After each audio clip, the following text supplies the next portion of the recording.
Assalamualaikum warahmatullahi wabarakatuh.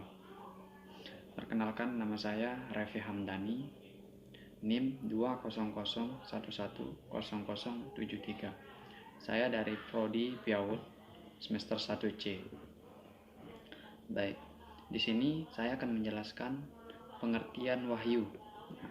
Di sini secara etimologi, kata wahyu berasal dari bahasa Arab, tetapi kata ini sudah diresap dalam bahasa Indonesia.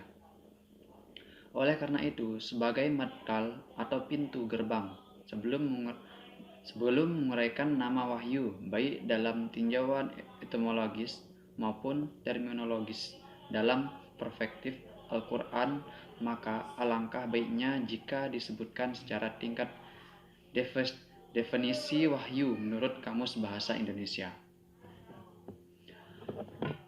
Adapun makna wahyu secara etimologi yang dikorelasikan dengan kata-kata wahyu dan derivasinya yang termasuk dalam Al-Quran. Jadi yang pertama, wahyu bermakna ilham fitri kepada manusia seperti wahyu Allah kepada ibu Nabi Musa. Lalu yang kedua, wahyu bermakna ilham naluri kepada binatang seperti wahyu Allah kepada lebah. Lalu yang ketiga, wahyu bermakna bisikan setan dan menjadikan perbuatan buruk terasa indah dalam jiwa manusia. Lalu yang terakhir, wahyu bermakna pesan yang Allah sampaikan kepada malaikat berupa perintah supaya dikerjakan oleh mereka. Lalu materi kedua, yaitu pengertian Makkaniyah dan Madaniyah. Makkaniyah diambil dari nama kota Mekah, tempat Islam lahir dan tumbuh. Kata Makkiyah merupakan kata sifat yang disandarkan kepada kota tersebut. Dan suatu yang disebut Makkiyah apabila ia mengandung kriteria yang berasal dari Mekah atau yang berkenaan dengan, begitu pula dengan Madaniyah. Dia diambil dari nama kota Madinah, tempat Rasulullah hijrah dan membangun masyarakat Islam serta mengembangkan Islam ke segala penjuru dunia.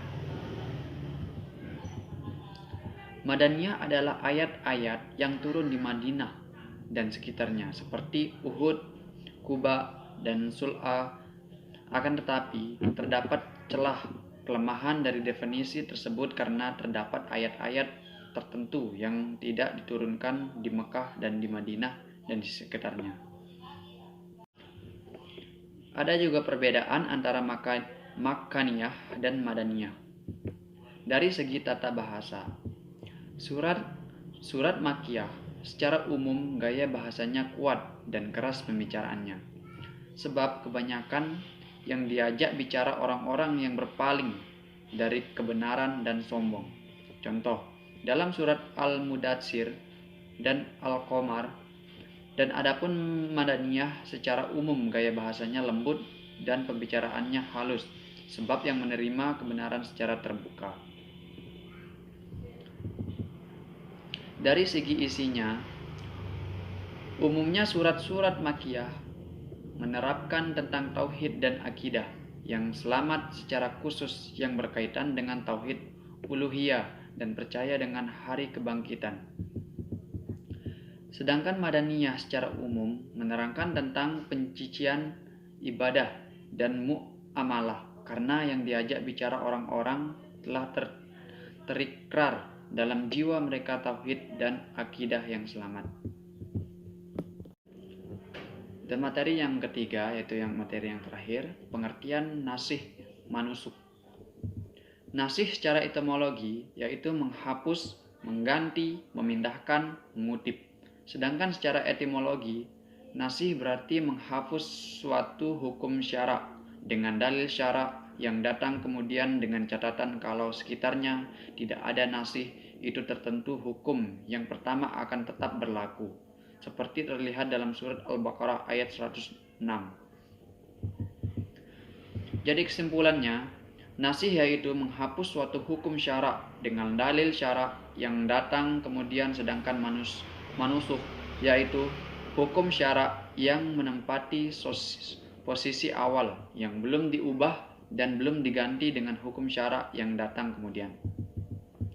Ada dua pendapat para ulama tentang teori nasih manusuh, yaitu ada yang mendukung atau setuju dan ada yang menolak atau tidak setuju jika terdapat nasih dan manusuh di dalam Al-Quran.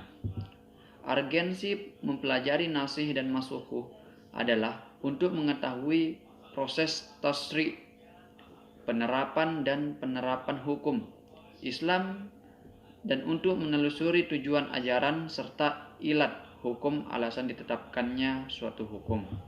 Jadi sarannya, penulis menyadari bahwa makalah ini jauh dari kesempurnaan. Oleh karena itu, penulis nantiasa dengan lapang dada menerima bimbingan dan arahan serta arahan dan kritik yang sifatnya membangun demi perbaikan makalah berikutnya.